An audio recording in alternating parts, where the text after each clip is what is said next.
ہماری کو بھی 60 سال گزر لینے دو، پھر دعا بھی کر لیں گے۔ یہ دعا کی اللہ، یہ لفظ کہے اللہ نے صحت دے دی، تندرستی آ گئی۔ ایک دن گھر میں بیٹھے بیٹھے زوجہ کہنے لگی کہ ایوب یہ بتاؤ دکھ اچھے کے سکھ؟ آپ فرمانے لگے سارے دن ہی اللہ کے ہیں پر دکھ بڑے اچھے تھے، مجھ سے پوچھو تو دکھ بڑے اچھے تھے۔ کہا کس طرح؟ حضرت ایوب فرمانے لگے جب میں بیمار تھا تو 24 گھنٹے میں ایک دفعہ میرا رب میرا حال پوچھا کرتا تھا، ایک دفعہ میرا اللہ پوچھتا تھا ایوب تیرا حال کیا ہے؟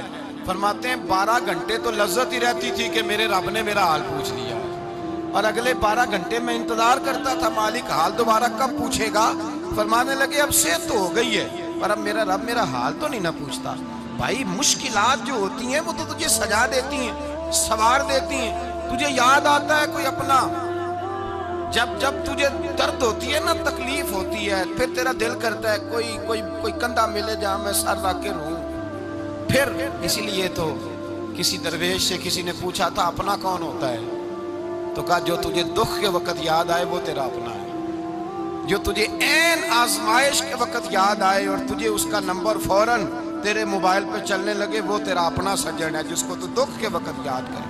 تو بھائی مشکلات کے بعد جو اللہ آسانی دیتا ہے، حضرت ابراہیم کو آگ میں بھی پھینکا گیا، حضرت ابراہیم علیہ السلام کو ستایا بھی گیا، نکالا بھی گیا، لیکن جب ان مشکلات سے گزرے تو میرا رب فرماتا ہے وَإِذِ ابْتَلَىٰ إِبْرَاهِيمَ رَبُّهُ بِكَلِمَاتٍ فَأَتَمَّهُنَّ قَالَ إِنِّي جَاعِلُكَ لِلنَّاسِ إِمَامًا۔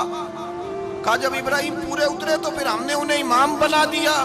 یا اللہ کس طرح کی امامت دی؟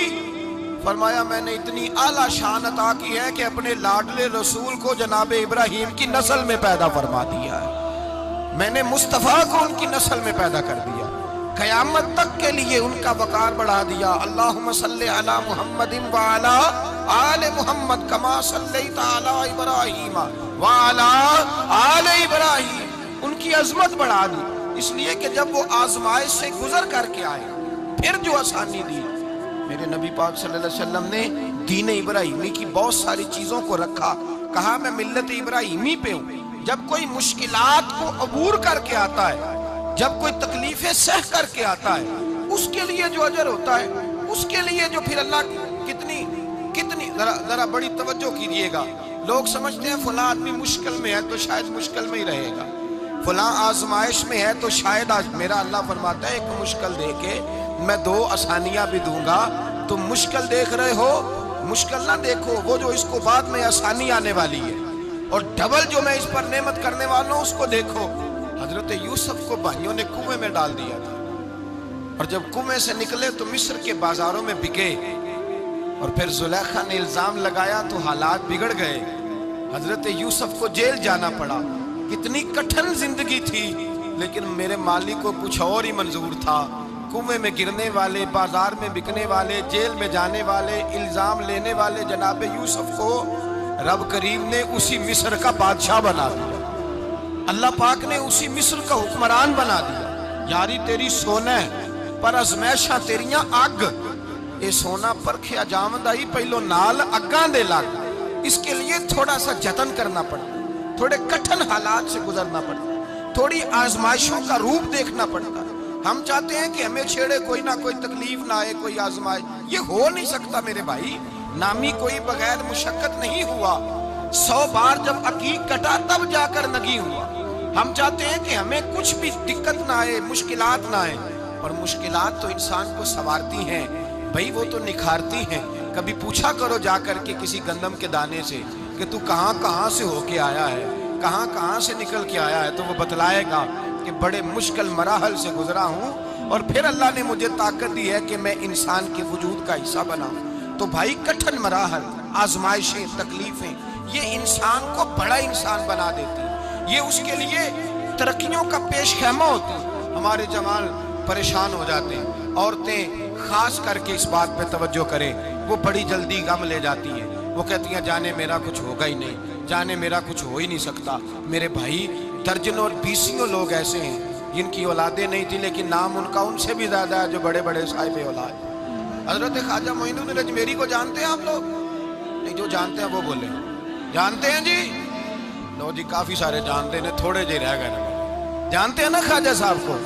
ان کے کسی بیٹے کو جانتے ہوں؟ نہیں جانتے، نہیں جانتے، نہیں جانتے آپ ان کے بیٹے کو۔ حضرت خواجہ معین الدین اجمیری رحمۃ اللہ تعالیٰ علیہ کے بیٹے کو نہیں جانتے، لیکن ویسے آپ ہندوستان میں کسی آدمی کو چھیڑ کے دیکھیں وہ کہے گا میں خواجہ صاحب کا روحانی بیٹا ہوں، میں اولاد ہوں۔ حضرت غوث اعظم رضی اللہ تعالیٰ عنہ کی اولاد کو کم لوگ جانتے ہیں، لیکن آپ ویسے کسی کو پوچھ کے دیکھیں 11ویں والا پیر کون ہوتا ہے، ہر آدمی ہاتھ اٹھا کے بتائے گا خدا کے فضل سے ہم پر ہے سایہ غوث اعظم کا، ہمیں دونوں جہاں میں ہے سہارا غوث اعظم۔ لوگ جھوم کے بتلائیں میرے بھائی، یہاں لوگ پریشان ہو جاتے ہیں کہ اولاد ہوگی تو یہ ہوگا، فلاں ہوگا تو یہ ہوگا۔ بھائی ایسی کوئی بات نہیں، میرے پاس پیسے ہوتے تو میرا ابا بیماری سے فوت نہ ہوتا۔ جو مالدار ہوتے ہیں تو کیا وہ بچ جاتے ہیں؟ حضرت اسرائیل انہیں چھوڑ جاتے ہیں؟ او خدا کے بندے تو کیسی بات کر رہا ہے؟ یاد رکھ، یہ جو آزمائشیں ہوتی ہیں، یہ جو تکلیفیں ہوتی ہیں، یہ جو تھوڑے سے مشکل حالات ہوتے ہیں، حضرت یونس علیہ السلام کی دوستی ہوگی حضرت جبریل امین سے، تو جناب جبریل ملنے آئے۔ حضرت یونس علیہ السلام فرمانے لگے جبریل میرا دل کرتا ہے مجھے اس بندے کی ملاقات کرا جو اللہ کا سب سے زیادہ عبادت گزار بندہ ہے۔ حضرت جبریل امین لے گئے دور دور فلسطین کے علاقے میں، اور لے جا کر ایک بندے سے ملاقات کرائی جس کی دونوں آنکھیں بھی کوئی نہیں تھی، دونوں بازو بھی کوئی نہیں، دونوں پیر بھی کوئی نہیں، اور اس بندے کی زبان پر لفظ بڑا کیا جاری تھے، یا اللہ تیرا شکر ہے، یا اللہ تیرا، بول کے کہیے یا اللہ تیرا، اے اللہ تیرا شکر ہے، شکر شکر کر رہا تھا۔ حضرت جناب سیدنا یونس علیہ السلام کہنے لگے میں نے تجھے عبادت گزار کو ملانے کو کہا تھا، تو کہاں لے آیا؟ حضرت جبریل کہنے لگے یا یونس، یہ ہر چیز جانے کے باوجود اپنے رب کی رضا پہ راضی ہے۔ اس وقت دنیا میں نبیوں کے بعد جس سے اللہ سب سے زیادہ پیار کر رہا ہے وہ یہی بندہ ہے، یہ اپنے رب کی رضا پہ راضی ہے۔ اے تن میرا کنگھی ہوئے تے میں زلف سجن دی باواں، تے پوش میرے دی جتی بن جائے تے میں یار دی قدمی آواں، مارو مارو مینو مار مکاؤ کوئی عذر نہ پیش لے آواں، تے جے سونا ہی میرے دکھ وچ راضی، جے سونا ہی میرے دکھ وچ راضی، جے سونا ہی میرے دکھ وچ راضی، تے میں سکھ نو چلے ڈاواں۔ مانا کہ جب اس حال میں راضی ہے تو بس ٹھیک ہو گیا، ٹھیک ہو گیا۔ وصل اچھا ہے نہ فراق اچھا ہے، بس جس حال میں محبوب رکھے وہی حال اچھا ہے، بس جس حال میں انہوں نے رکھا بات ٹھیک ہو گئی۔ اس میں اب انسان شکوہ کرتے پھرے کہ یہ کس طرح ہے وہ کس طرح، اپنے آپ کو مطمئن رکھا۔ مشکل کے بعد جو آسانی آئی، حضرت لقمان حکیم، ان کے نام پر قرآن مجید کی پوری سورت ہے۔ حضرت لقمان حکیم علیہ رحمہ آپ اپنے بیٹے کو نصیحت کر رہے تھے، کہنے لگے بیٹا کو مشکل آئے تو گھبرانا نہیں، کوئی مشکل آئے تو کرے بیٹوں کو سمجھ آ جائے کہ مشکل آئے تو، سمجھ آ رہی ہے بات کی، مشکل آئے تو۔ اور کیا خوبصورت جملے، بیٹے کو بٹھا کے کہتے ہیں بیٹا چھوٹی مشکل آئے گی تو اللہ بڑی مشکلات آسان کر دے گا، سمجھو چھوٹی مشکلات آئیں تو اللہ نے بڑی مشکلیں اس نے آسان کر دی۔ اور آپ کو بتاؤں اصل انسان ہوتا ہی وہ ہے جو مشکلوں میں جینے کا ڈھب سیکھ جاتا ہے، وہ بن جاتا ہے جو کرب کے حالات میں جینے کا سلیقہ سیکھ جائے۔ اپنے بچوں کو یہ سمجھانا، حضرت لقمان بیٹے مشکل آئے تو گھبرانا نہیں، بڑی کو ٹال دیتی ہے، وہ نیکی کا اور آسانی کا پیش خیمہ ہوتی ہے۔ اللہ اس کے بعد آسانی سمجھا رہے ہیں۔ کچھ دنوں کے بعد کہنے لگے آؤ فلاں اللہ کے نبی کی ملاقات کو چلے، فلاں نبی علیہ السلام سے ملنے چلتے ہیں۔ اس زمانے میں جو نبی تھے ان سے ملنے چلے گئے۔ بیٹے کو بات یاد تھی، گھوڑے پہ بیٹھے، امام ابن جوزی نے اس کو لکھا ہے، گھوڑے پہ بیٹھے تھے دونوں کے پاس گھوڑے تھے۔ اب رستہ بہت زیادہ تھا، کھانا ساتھ لے لیا، پانی ساتھ لے لیا، رستہ لمبا تھا، صحرا کا علاقہ تھا۔ جب جانے لگے تو اتنی سخت گرمی ہوئی کہ گھوڑے بھی بے ہوش ہونے لگے، اچانک ایسی گرم لو چلی کہ گھوڑے بھی۔ اب دونوں باپ بیٹا جو تھے وہ بڑی جوش میں تھے کہ جانا ہی جانا ہے، گھوڑے سے اتر کر کے پیدل چلنے لگے۔ اب پیدل چلتے چلتے ذرا آگے گئے تو گرمی میں جتنا بندہ پیدل چلتا ہے اتنا پیاس بھی زیادہ لگتی ہے، تو پانی پیتے رہے، کھانا کھاتے رہے، کھانا پانی بھی ختم ہو گیا۔ تھوڑا آگے چلے نا، اس قدر تکلیف بڑھی کہ حضرت جناب لقمان کے بیٹے کے پیر کے اندر ایک ہڈی پیوست ہو گئی، اتنی بڑی ہڈی تھی وہ اندر ہی چلی گئی، پیر خون کے فوارے گرنے لگے، بیٹا بے ہوش ہو گیا۔ حضرت لقمان اس کے سرانے بیٹھے تو بیٹا تھا نا، آنکھوں میں آنسو آ گئے۔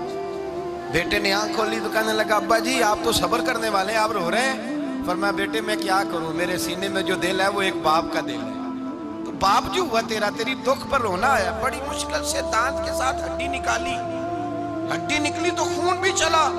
صاحبزادہ کہنے لگا حضور آپ نے تو کہا تھا ہر مشکل کے بعد آسانی ہوتی ہے، اور چھوٹی مشکل دے کے اللہ بڑی سے بچا لیتا ہے، تو ہم تو اچھے کام چلے تھے، مشکل پہ مشکل، مشکل پہ مشکل، یہ کیا ہے؟ حضرت لقمان کہنے لگے بیٹا نہ تو رب کی حکمتوں کو جانتا ہے، نہ پوری طرح میں جانتا ہوں، لیکن جو میں نے کہا تھا وہ بات سچی ہے۔ فَإِنَّ مَعَ الْعُسْرِ يُسْرًا إِنَّ مَعَ الْعُسْرِ يُسْرًا، اللہ ہر مشکل کے بعد آسانی عطا فرمائے گا، اور فرمایا میرا ایمان ہے کہ ضرور عطا فرمائے گا۔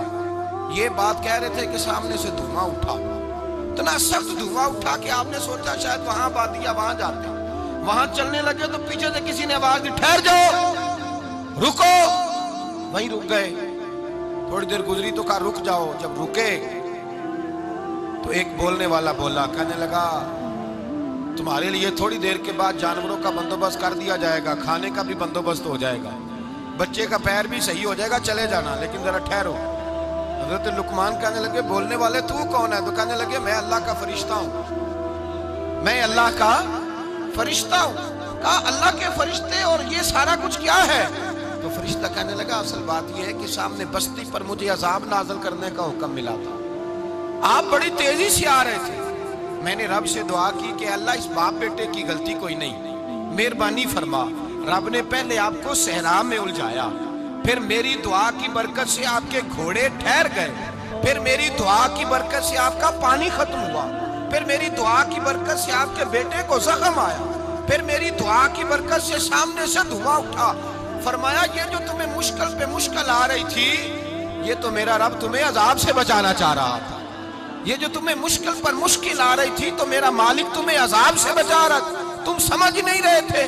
حضرت لقمان نے بیٹے کی طرف دیکھا تو بیٹے کہنے لگے ابا جی بات بالکل سچی ہے، افضل الذکر لا الہ الا لا الہ الا، اور پھر پڑھنے لگے حسبنا اللہ و نعم الوکیل نعم المولا و نعم النصیر۔ یہ ورد ہونے لگے۔ بھائی جب تجھے مشکل آتی ہے، آزمائش آتی ہے، تو اس وقت سمجھتا ہے پتہ نہیں میرے ساتھ کیا بننے لگا ہے۔ اللہ تبارک و تعالیٰ چھوٹی مشکل دے کے تجھے بڑی سے محفوظ رکھتا ہے، چھوٹی بیماری دے کے تجھے بڑی سے محفوظ رکھتا ہے۔ بلکہ میں ایک دفعہ ایک تکلیف میں، ایک آزمائش میں مبتلا ہو گیا، تو میں نے اپنے حضرت سے کہا کہ حضور سارے دکھ کٹھے ہی آ گئے، کیا کیا جائے؟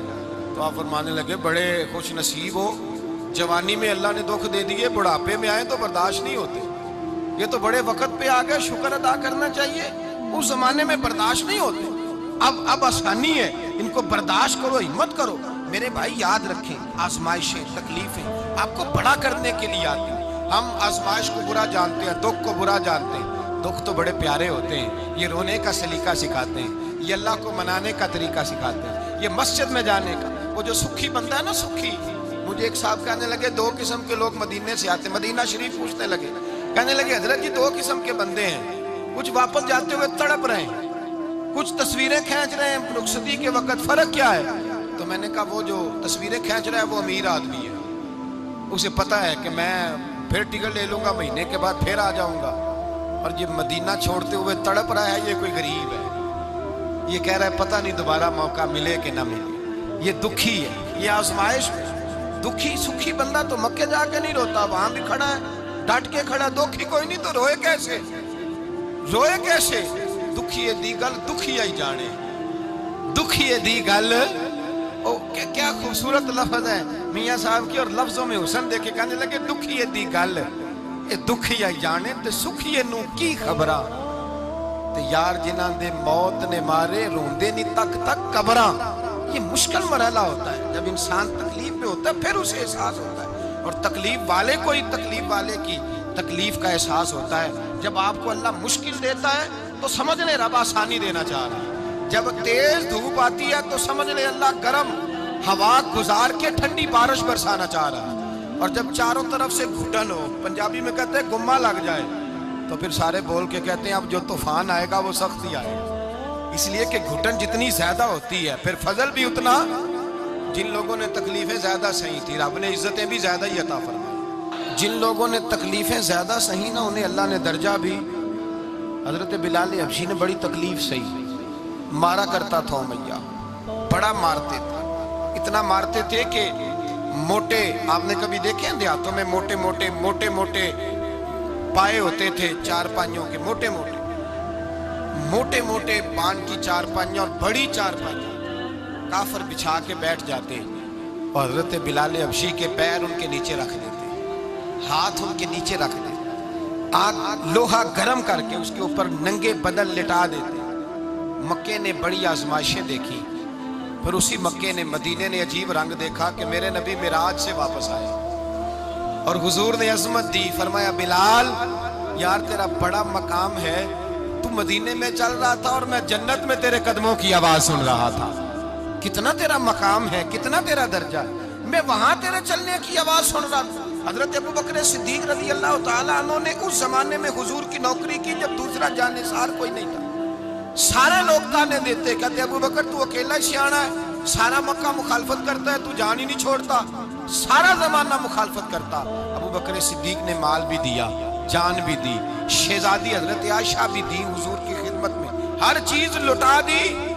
دنیا کو پتا اس دن چلا جس دن میرے رسول پاک صلی اللہ علیہ وسلم مسجد نبی میں بیٹھے تھے، درجنوں صحابہ تھے، حضور نے فرمایا ابو دردہ کو تو بلاؤ۔ جناب ابو دردہ حاضر ہوئے تو کہتے ہیں حضور کا چہرہ دیکھا تو ناراضگی ہے چہرے پہ، میں نے دیکھتے ہی کہا حضور آپ مجھ سے ناراض ہیں؟ حضور نے فرمایا ہاں میں ناراض ہوں۔ جب یہ لفظ کہے تو میں کانپنے لگا، حضور ناراض ہو گئے؟ میں نے کہا یا رسول اللہ میری غلطی۔ تو نبی پاک نے فرمایا تو میرے ابو بکر کی عظمت نہیں جانتا؟ حضور جانتا ہوں۔ حضور کیا ہوا؟ نبی پاک نے فرمایا کل تو گلی میں گزر رہا تھا، ابو بکر بھی گزر رہا تھا، تو نے سوچا ہی نہیں تو میرے ابو بکر کے آگے آگے چل رہا تھا، یہ خیال ہی نہیں آیا، تجھے پتا نہیں کہ جس نے میرے ساتھ نیکی کی میں نے بدلہ چکا دیا ہے، ابو بکر کا بازو تھام کے اللہ کی بارگاہ میں لے جاؤں گا، میرا رب بھی اسے بدلے عطا فرمائے گا۔ یہ عظمت، یہ شان، یہ بلندی اور رفعت مشکلات سے گزرنے کے بعد ملی۔ میرے نبی پاک صلی اللہ تعالیٰ علیہ وسلم کے ساتھ مولا کائنات شیر خدا حضرت علی نے 9 سال کی عمر سے وفا شروع کی اور تا دم آخری حضرت علی نے وفا کی مصطفیٰ سے، کٹھن مراحل سے گزرے، کٹھن مراحل سے۔ حضرت علی کہتے ہیں میں ہر جنگ میں، ہر جہاد میں ساتھ تھا، پر جس دن مکے اور مدینے سے آنے والوں کو حضور بھائی بھائی بنا رہے تھے، مہاجر اور انصار کو بھائی بھائی بنا رہے تھے، فرماتے ہیں میں تنہا کھڑا تھا، کوئی کسی کا بھائی بن گیا، کوئی کسی کا بھائی بن گیا، میں اکیلا کھڑا تھا اور میں سوچ رہا تھا کہ یار میں کدھر جاؤں۔ کہتے ہیں میں اس حد تک آیا کہ میرے آنسو بہنے لگے، لیکن میری مشکلات کو آسانی تب ملی جب مدینے کے چاند دھیرے سے اٹھے، میرے قریب آئے، میرا بازو تھاما اور فرمایا علی باقی سارے بھائی بھائی بن گئے ہیں، انت اخی فی الدنیا والآخرہ، تو میرا بھائی ہے، دنیا میں بھی میرا بھائی ہے، قیامت کے دن بھی میرا بھائی ہے۔ حضور نے اعزاز دیا اور غدیر خم کے موقع پر حضرت علی کا بازو تھام کے کھڑا کر کے حضور نے فرمایا من کنت مولا فہذا علی مولا، فرمایا جس کا میں مولا ہوں اس کے علی بھی مولا ہے۔ محبوب پاک سید عالم صلی اللہ علیہ وسلم نے جن لوگوں نے مشکلات برداشت کی پھر ان کو اعزاز ملا، ان کو درجے ملے، ان کے لیے جو آسانی۔ حضرت عثمان غنی نے صحابہ میں سب سے زیادہ مظلومیت کاٹی، سب سے زیادہ مظلومیت، 40 دن پانی بند رہا، کھانا بند رہا، تکلیف اور آزمائش کا وقت ہوا۔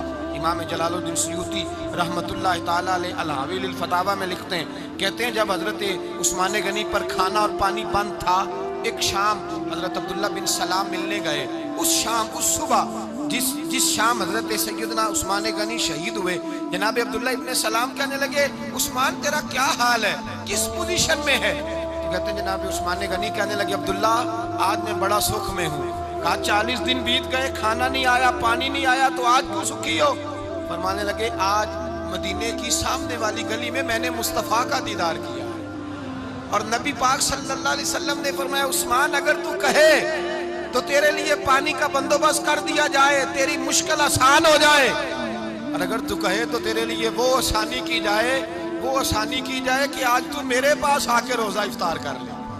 حضرت عثمان غنی کہنے لگے میں نے مصطفیٰ سے عرض کیا حضور مجھے یہاں کا سکھ نہیں چاہیے، مجھے وہ آسانی چاہیے جو آپ کے پاس افطار سے ملے گی۔